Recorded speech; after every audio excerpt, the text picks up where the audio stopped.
Okay, so now we're back to talk about the concept of ethnicity. As I've already mentioned, race and ethnicity are often used interchangeably, but they do mean different things. Race is the kind of physical, is a definition, is a distinction rather, based on physical appearance, whereas ethnicity refers more to cultural practices, to things that we do.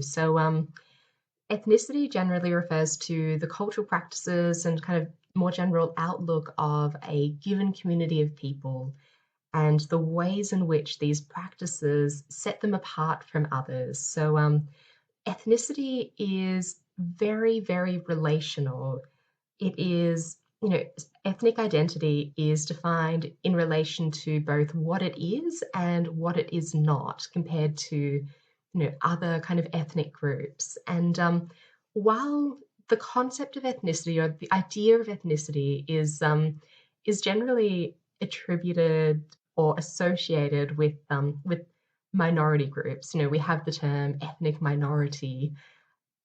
In reality, ethnicity is something that we all have. Like we all have some kind of cultural identity. We all engage in some kind of cultural practice. We ethnicity is not just something that some groups of people have that marks them out as other in certain societies a lot of the time. I think it is more that there are kind of socially seen to be more and less visible types of ethnicity, but everyone has an ethnicity in a sense.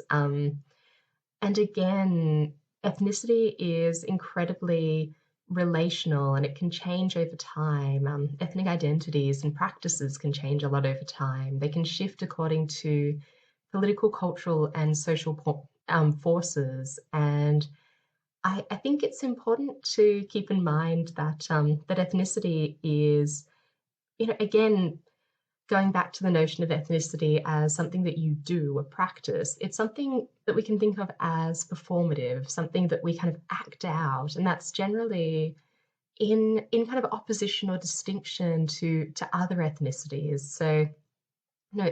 Ethnic groups will essentially perform their identity and their distinctiveness through food, clothing, speech, practices, leisure activities, all of these types of things. And so I think it's really important to keep in mind that race and ethnicity are different things in so much as they don't necessarily always go together. There's not this race and this ethnicity, and they you can be part of an ethnic group that would not necessarily be unreflexively associated with a specific race. So I think a fantastic example of the performative and relational nature of ethnicity is what can be called Brazilian nikkais. So nikkai is a term that means essentially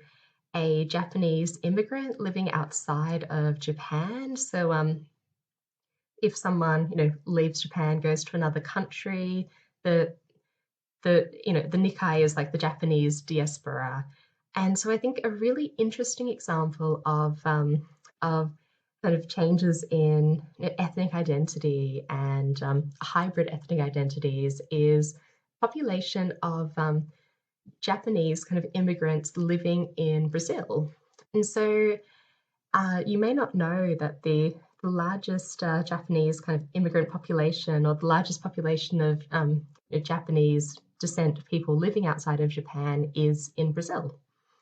And this started happening in the early 1900s. Essentially, there was the need for more kind of workers to come to Brazil. There was the need for more labour, essentially. And at the same time as this, due to rather racist immigration policies, there wasn't really much opportunity for Japanese people to be going to many other countries. So those that wanted to leave and seek their fortunes elsewhere essentially many of them ended up in Brazil.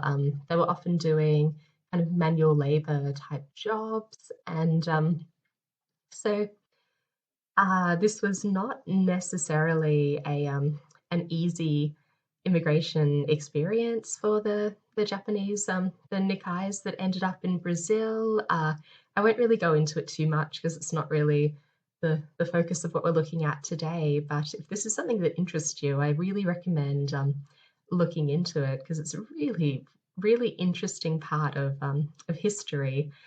But essentially, the Japanese people that immigrated to Brazil, many of them intended to only go there for a short amount of time to essentially make some money and then come back to Japan. But that didn't necessarily happen. I think the amount of money that could be made in Brazil was perhaps less than had been hoped, and it was not necessarily viable to then return to Japan after having sought their fortunes. So a large proportion of this population ended up staying and eventually kind of taking on some of these kind of aspects of a Brazilian ethnicity. So you can see some photos here of some Japanese Nikkais with kind of Brazilian flags and iconography, watching soccer,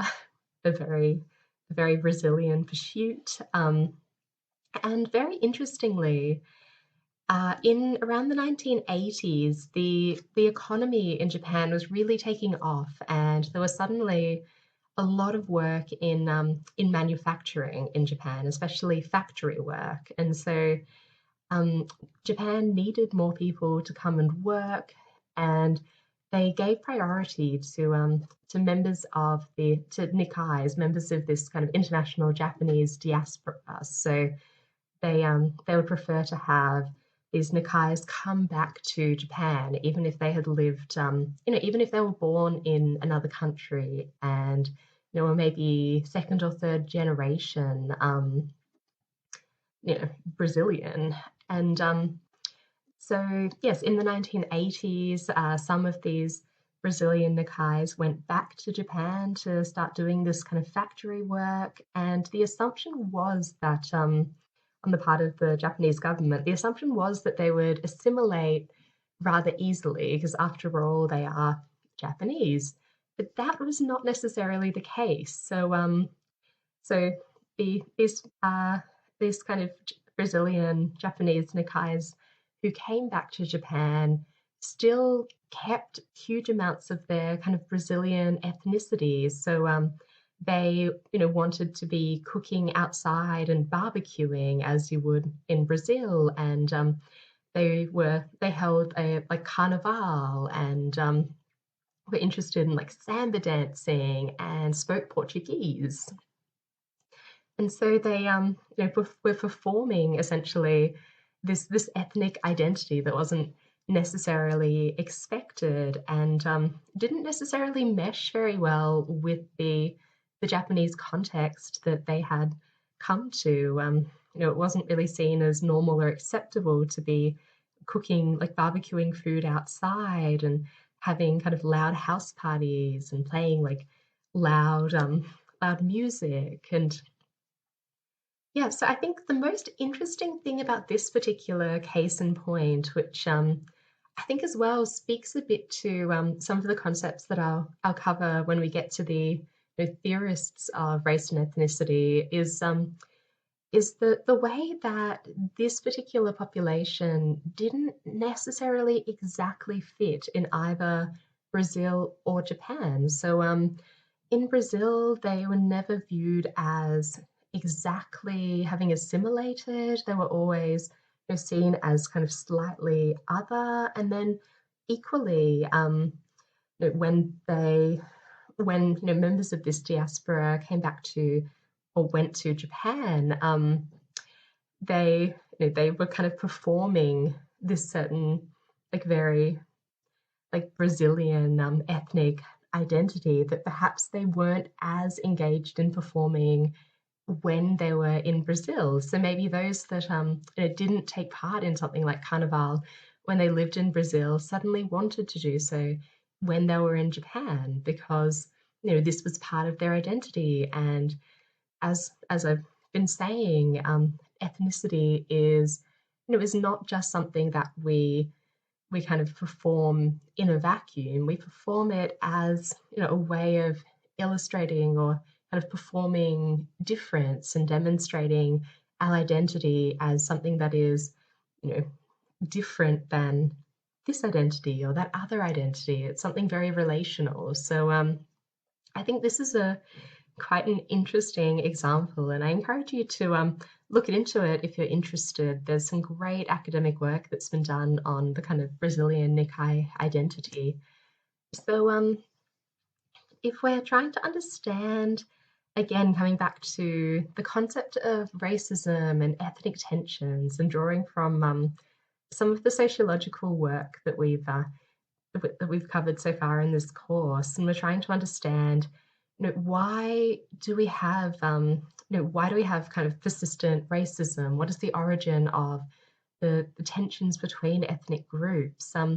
One kind of sociological explanation for the origins of racism can be found in the principle of the other. So a simple example of this would be the notion of an individual stumbling into a village or tribe that is not their own and is not familiar with them. They would be viewed as as not one of that, as other, and thus viewed with some element of suspicion. So I think it is important to note that human groups are generally based on principles of inclusion of members and exclusion of non-members based on different cultural values. So this is very much what Weber means when he's talking about the concept of social closure of value-based communities as distinct. And so this kind of lies at the center of what we can call ethnocentrism. So ethnocentrism refers to a suspicion of outsiders and a kind of tendency to evaluate the culture of others in relation to only to one's own culture. So viewing someone else's culture only from the perspective of one's own culture. So this is this is very much a value-based judgment. So ethnocentrism often goes together with group closure because it's based on the notion of one's own culture as being, I suppose, superior or more positive because it conforms to the values of that particular culture. And this is in distinction to the concept of cultural relativism. So cultural relativism refers to the kind of practice of trying to understand a culture from using the kind of its own logic or trying to understand it from within. So rather than evaluating a culture based on your own positioning as maybe someone from Australia who's coming from a very Western perspective, you would instead try to understand the experience and the views and the values of members of this culture that you're seeking to understand, and try to evaluate or understand the culture using perspectives that are coming from within the culture itself rather than external perspectives. So I think a really great illustration of this is this particular cartoon here. So you can see that each of the people here are essentially engaging in ethnocentric evaluations of each other's culture. So one of them's thinking, what a cruel male-dominated culture, everything but her eyes is covered, about the woman wearing niqab, and the woman wearing niqab is thinking, nothing but her eyes are covered. What a cruel male-dominated culture. And so you can see, there's a negative view of each other's kind of cultural appearance and expression, or ethnic expression, based on the values from one's own culture. So that's an ethnocentric perspective. Whereas if you engaged in a culturally relativist perspective, then you would be trying to understand, what is it about, like, what is this kind of acceptable in this culture? Why is this done in this culture? What does it mean for those that engage in this practice? How does this fit within the kind of history of this particular culture? So it would be more of an effort to understand a culture using its own framework and its own history. So I will leave it there for a moment and then come back to look at some contemporary theorists of ethnicity so that we can try to bring some of this together and look at some theoretical ways of understanding ethnicity.